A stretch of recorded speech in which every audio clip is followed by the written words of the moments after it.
Hey, you guys, what's good? Like, subscribe, comment, follow, share. You guys know what to do. I got this video, you guys. I was shocked. I was telling my wife my ears are ringing. Since from my Moses Lake boys, you know how much the boys really reptile. Only the family. OTF, you guys. Dirk Banks, little Dirk, was arrested for murder for hire. These five cats got arrested down in LA or California. They got indicted yesterday, Thursday. Yeah, they got indicted yesterday. And then rumors started circulating last night around 11ish Mountain Time here in Canada. And there was Instagram was circulating that Lil Durk got arrested. I didn't think anything of it because usually they say a lot of shit. They said Charlton White just got shot in Chicago, eh? I kind of got happy for a second because I really fucking hate that goof. That guy's always on some goofy shit, and that wasn't true. So I gave it benefit of the doubt this morning. Flipped on YouTube, seen about 100 videos of Durk arrested. Durk arrested. I'm a big Lil Durk fan, you guys. I'm a really big Lil Durk fan, and just anybody in general likes jamming out to Lil Durk. Went from old school rap, and then this new cat came in. Took a lot of convincing for us 40-year-olds to listen to that. I'm not quite 40, you guys, but you know what I'm saying. Anyways,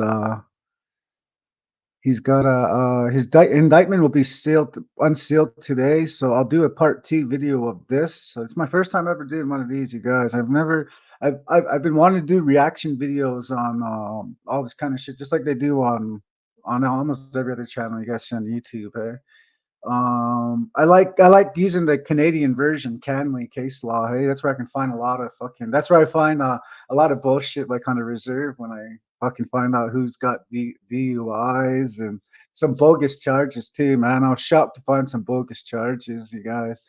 So I'm gonna do some more reaction videos like this.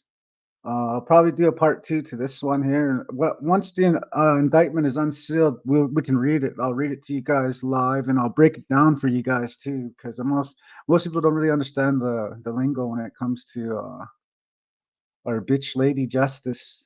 You guys. So if you guys like this video, yeah, stay tapped in. I'm gonna have a lot more like this, you guys. I really like doing videos like this.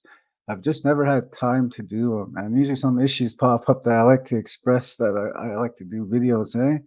And my lives, you guys, my lives. Comment, tell me how I'm doing. Tell me how I can do better.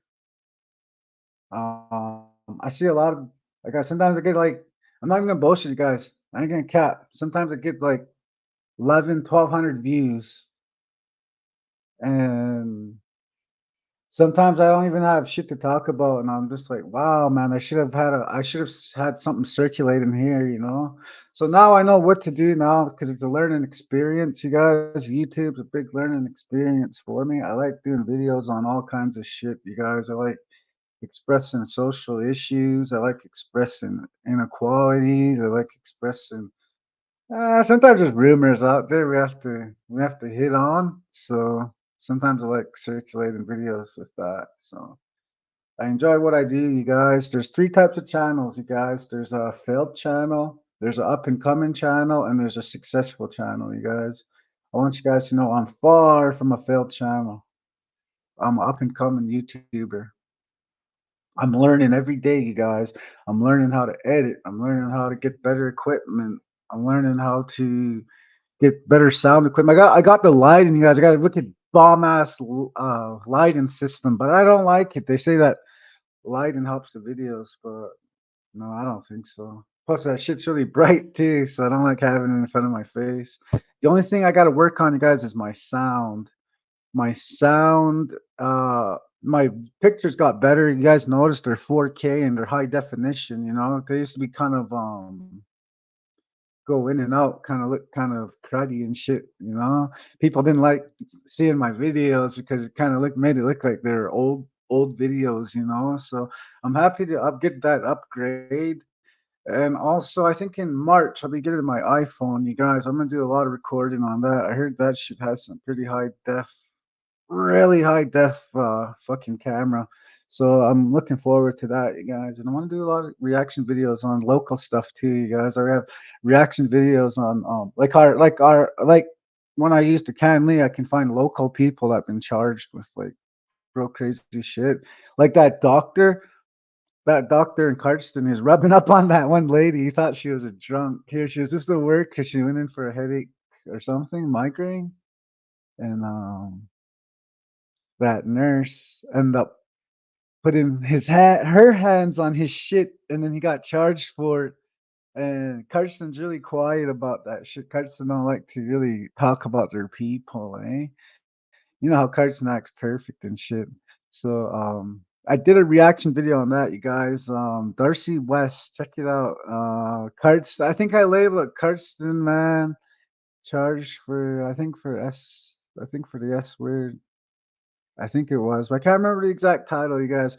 Maybe after this live, I'll put it in the link or in the description so you guys can check it out. Um, what's another thing? Another. Oh, when that fucking lady killed her babies. Um, I wasn't able to find much on that. You know, it made me feel like RCMP were a conspiracy. You know, like because I couldn't find any information on the girl. And then eventually, after putting in some keywords and shit, I found the case, and she was the suspect of she was well, obviously she's the mother. She's the mother of her first child that lost his life, well, like 5 years before this incident, and then she came moved to Cardston. The abuse continued with new children, you know, and one of them lost their lives. And there was an investigation done, and she took off to Edmonton. And then I thought to myself, "Holy fuck, Carson's pretty goddamn quiet about that shit. They did not let that shit leak." You know, the one time too, another shit they don't let leak is homeboy Pliers. Eh, I'm kind of like, no, he's gone, you guys. So this doesn't really count as nothing, you know. Pliers and Justin went to Fast Gas and they robbed it clean. They robbed that motherfucker clean. Those guys, uh, those guys had nothing. I'm telling. And then I ended up going to remand, and then I met them meeting Pliers in there. Pliers said I came in for a breach, and then I asked them because you got to be quiet when you're in remand. You can't just talk because there's microphones in there. So I told Pliers, I just whispered to him. I told Pliers, you think they'll pull up that robbery charge on you? And he was like, keep it down, man. There's microphones around here. And I said, well, I was like, go lower. Do you think they're gonna bust you for it? And he's like, no, I don't got nothing on me. Till today, I was like, my fucking broski was right, the fucking devil, And then like till today, I don't know how the hell that happened. Anyways, my point, moral of my story is, uh, Carson has a lot of shit that happens to them, and they keep it under the rug. So my vlogging, you guys is liking, you're subscribing is gonna help me keep this shit from going under the rug. Cause man, some of this stuff that happens in Carson doesn't even happen in Hollywood, you guys. It's fucked up. It's really fucked up. What's another one I can bring up real quick? You guys know Kenny Holland? The ones that are my age. You guys know Kenny Holland from Cardston, Holland Insurance Agency? His mom was a real awesome lady. Elaine. Elaine was my mom's best friend. My mom Linda. My mom Linda's in heaven. She Elaine. Elaine Holland. I forgot her husband's name. John.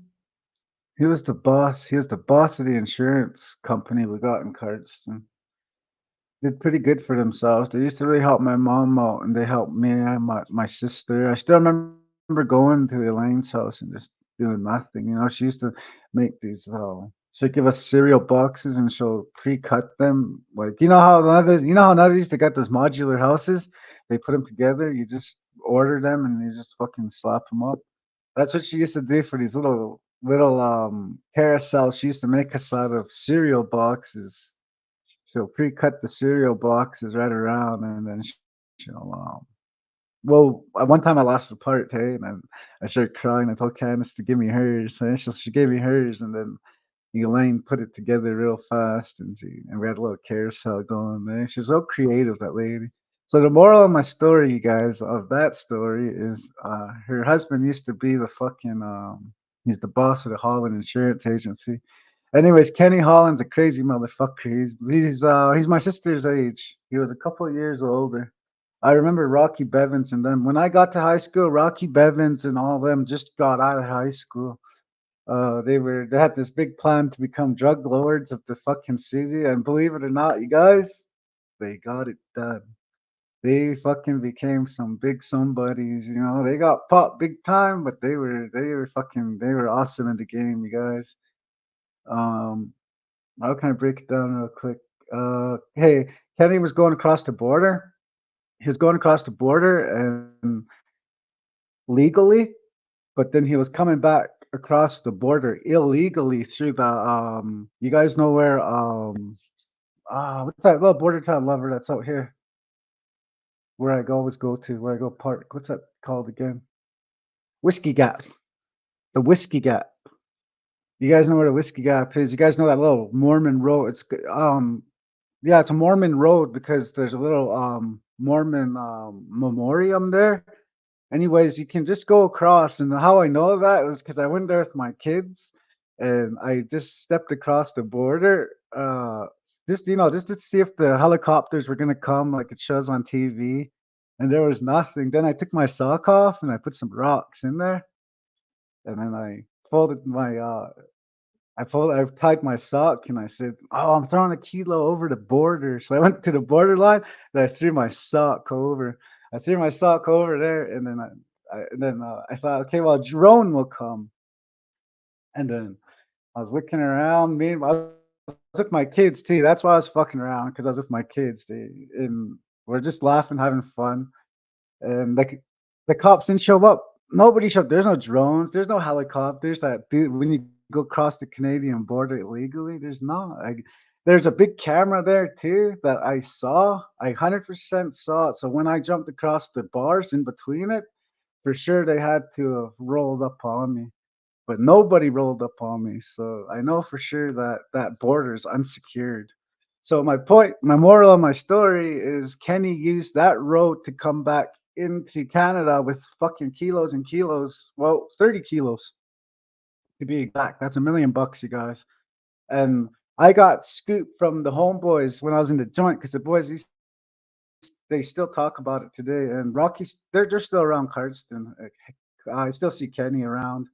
Anyways, they were talking about it, and these Asian guys in Browning were actually trading pound for pound of weed, just a simple two Ziploc bags full, and they were trading them for a pound of cocaine, pure cocaine, because when they got busted, they said something like 94% pure cocaine, and that drug bust was pretty significant back then, especially for Canada, let alone it happening in Cardston, you guys, and being homeboy.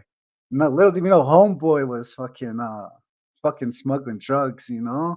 He ended up getting busted though on his third trip or his fourth trip. He got caught in some snow and then ran on foot and from Whiskey Gap to Cardston on foot. I think it's possible, you guys, because I technically it's like from here to maybe St. Mary's, so it's possible to run from Whiskey Gap to Cardston, and but snowing and 30 kilos on your back and eight canines behind you and a fucking chopper in the sky, and he couldn't outrun it. You guys, he got busted, but I don't glorify that shit, you guys, not anymore. But till today, that's still one of my fucking greatest stories that are out there that I'm proud to say that that Kenny's the homeboy, So yeah, you guys, Carson has a lot of stuff that they hide under the rug, and my YouTube channel, you guys. It's just up and coming, you know, and I feel like it's gonna be successful. But first, I need you guys to subscribe, follow, share, like, and even comment. You know, comment, tell me what I'm doing. I'm fucking up. Tell me if the sound is right. Tell me if the lighting's off.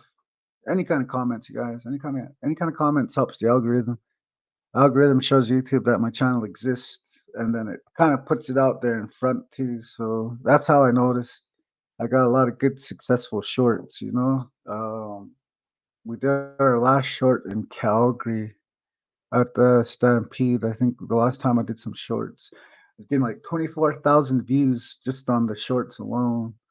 So yeah, you guys, I feel like my channels could be up there with your help. And tell your cousins, tell your girlfriends, tell your boyfriends, tell your grandma, tell your nana, tell everybody that Eric's got a channel, you guys, and make sure subscribe. I noticed you guys. I mentioned yesterday. I mentioned 90% of you guys ain't subscribed, and I was looking. I was like, you guys just check my videos out, and then you did. I'm gonna tell you guys this: if you guys can have the time to check out my video, you got the time to subscribe. Give me some subscriptions, guys. And I got a announcement here before I log off on this awesome live. I'm gonna be doing a contest, you guys. I'm gonna be doing a contest on if I can announce it properly and get the right amount of people. I got 175 subscribers. I want to get 250. So I want to do a contest for my next 75 subscribers. I was gonna do a $75 gift cash giveaway, but I'm probably gonna do maybe